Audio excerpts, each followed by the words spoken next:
মৃত্যু এমন এক বাস্তবতা যার থেকে কেউ পলায়ন করতে পারবে না। প্রত্যেকটি প্রাণীকে মৃত্যুর স্বাদ আস্বাদন করতে হবে। আল্লাহ তাআলা পবিত্র কালামে মাজিদে ইরশাদ করেন, কুল্লু নাফসিন যায়িকাতুল মাউত, প্রতিটি প্রাণী ওই মৃত্যুর স্বাদ আস্বাদন করবে। কুল ইন্নাল মাউতাল্লাযী তাফিররুনা মিনহু ফাইন্নাহু মুলাকীকুম, হে নবী আপনি বলে দিন, মৃত্যু যার থেকে তোমরা পালায়ন করছো সে অবশ্যই তোমাদের সাথে সাক্ষাৎ করবে। আইনামা তাকুনু ইউদরিকুমুল মাউত ওয়ালাউ কুনতুম ফি বুরুজিম মুশাইয়াদা, তোমরা যেখানেই থাকো না কেন মৃত্যু তোমাদেরকে পাকড়াও করবেই, যদিও তোমরা সূর্য দুর্গে অবস্থান করো।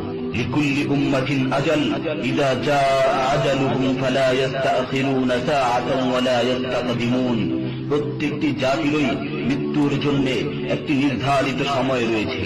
যখন সে নির্ধারিত সময় চলে আসে তখন তার থেকে এক মুহূর্ত আগ পিছ করা হয় না। এই ক্ষণস্থায়ী পৃথিবী যাকে নিয়ে তোমরা স্বপ্ন দেখছো, এই স্বপ্নের পৃথিবীও একদিন ধ্বংস হয়ে যাবে। কিয়ামতের সময় যখন নিকটবর্তী হবে তখন আল্লাহ সুবহানাহু ওয়া তাআলা নিজের দায়িত্বপ্রাপ্ত ফেরেশতাকে সিংহায় ফুৎকার দেওয়ার আদেশ দিবেন। অতঃপর ফেরেশতা সিংহায় ফুঁক দিবেন, ফলে পৃথিবী ও পাহাড় সমূহ উত্তোলিত হবে, চূর্ণ বিচূর্ণ হয়ে যাবে, আকাশ ফেটে টুকরো টুকরো হয়ে যাবে এবং নক্ষত্র সমূহ ঝরে পড়বে, সূর্য তার কিরণ হারিয়ে ফেলবে, সমুদ্রকে উত্তাল করে তোলা হবে। সেদিন কিয়ামতের ভূমিকম্প ও কিয়ামতের ভয়াবহ অবস্থা দেখে সকলেই মৃত্যুবরণ করবে। আল্লাহ তাআলা বলছেন, ইয়া আইয়ুহান নাসু ইত্তাকু রাব্বাকুম ইন্না যালজালাতাস সাআতি শাইউন আযীম يوم ترونها تذهل كل مرضعة عما رضعت وتضع كل ذات حمل حملها وترى الناس سكارى وما هم بسكارى ولكن عذاب الله شديد। হে মানুষ, তোমরা তোমাদের প্রতিপালককে ভয় করো, নিশ্চয়ই কিয়ামতের প্রকম্পন এক ভয়ঙ্কর ব্যাপার।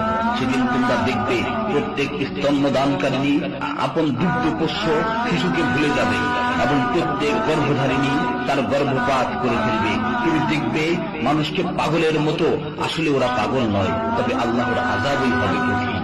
فإذا نفخ في الصور نفخة واحدة فحملت الأرض والجبال فدكتا دكة واحدة, অতঃপর যখন সিংহায় ফুঁক দেওয়া হবে একটি মাত্র ফুঁক, আর জমিন ও পর্বতমালাকে উত্তোলিত করা হবে এবং মাত্র একটি আঘাতে এগুলো চূর্ণ বিচূর্ণ হয়ে যাবে।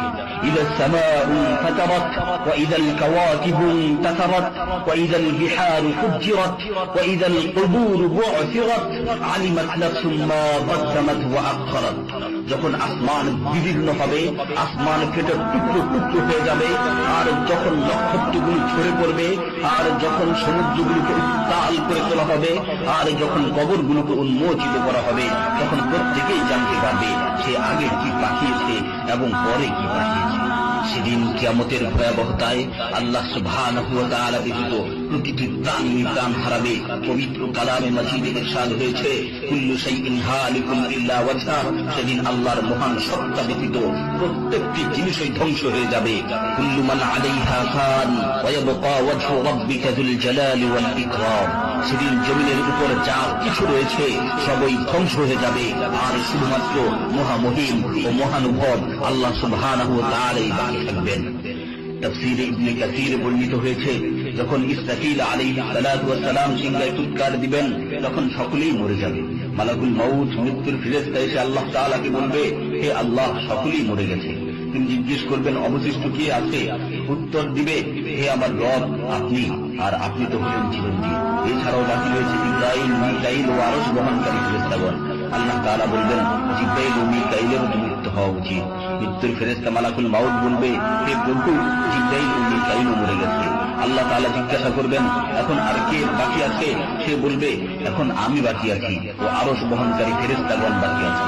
তখন আল্লাহ তাআলা বলবেন, আরশ বহনকারীদেরকেও মরতে হবে, তারাও মরে যাবে।